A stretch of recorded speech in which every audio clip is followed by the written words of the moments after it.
University of San Francisco Business 305, Principles of Finance, Goldman Sachs, Take 6, Team 4, and Action. Hello, good evening, everyone. We are Team 4. I'm EJ Ferralis. These are my colleagues Tan Nguyen and Brian Lee. Tonight we will be taking you through a stock evaluation for Goldman Sachs.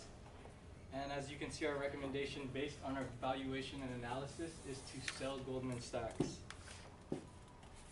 So just a quick overview on what we'll be doing today. We'll be going over the background, so Goldman Sachs' values, leadership, as well as their financial standings and financial conditions. And then we'll be taking you through 4 valuation models: perpetuity, Gordon growth, PE multiple, and DCF, along with our final recommendations. In 1869, Marcus Goldman founded Goldman Sachs with their headquarters located in New York City. They specialize in commercial and investment banking institution with over 36,000 employees. In 2017, Goldman Sachs made over $32 billion in revenue. With their famous motto, our clients' interest comes first. For their leadership, their CEO is David M. Solomon, who has less than a year of experience and went to Hamilton College. For their financial standing, they're ranked 5th at only $0.9 trillion in total assets, right behind JP Morgan Chase, Bank of America, Wells Fargo, and Citibank. For their strength is that they have better R&D than their competitors. Their weakness is that they have a lot of legal issues in terms of bribery and fraud, and their opportunities is in expanding markets such as Asia. So for the financial performance this year, their net revenue is about $36 billion, which is a 10.8% increase in net revenue growth, 63.1 net income growth, and the earnings per share growth this year is about 20%.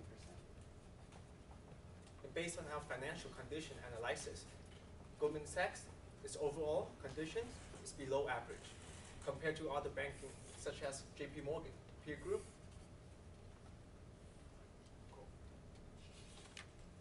And on a financial ratio, overall conditions is on average, with a below average on forward PE as well as revenue growth. However, they do have good dividend yield and EPS. All right, so now moving on to our valuation models. I'll be talking about the perpetuity model first.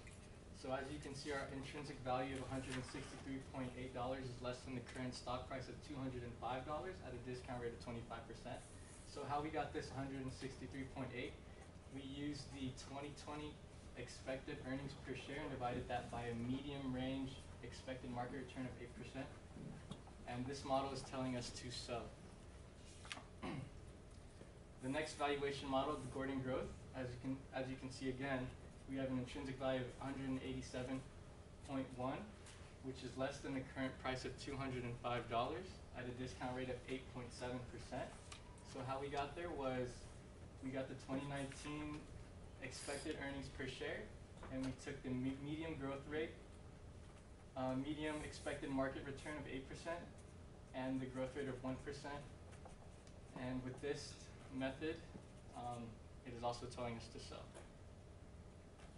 Next valuation model, the multiple approach. We got an intrinsic value of 183.4, which is less than the current stock price of 205 at a discount of 11.7%.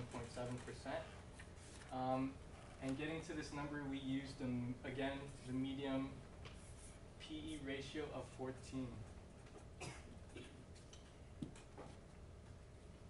So for the discounted cash flow, the intrinsic value is $200, which is less than the current price of $205. This is around a discount of 2.3%. This means the discount rate is around 8% with the range mid. Okay, so moving on to our stock evaluation. So looking at the models of our intrinsic value, 191 is significantly lower than the current stock price of 205 at a discount of 7.2%. Therefore, our trade recommendation is to sell. So with that said, we have 12 total trades for you guys. So for our index, we would write forwards, write futures, write calls on futures, and buy puts on futures. For our ETF and stock trades, we would sell short, write calls, and buy puts. And a couple of our references that we used are Goldman Sachs, Y charts, NASDAQ, Stock Charts, Yahoo Finance, and the Wall Street Journal. That's it. Thank you.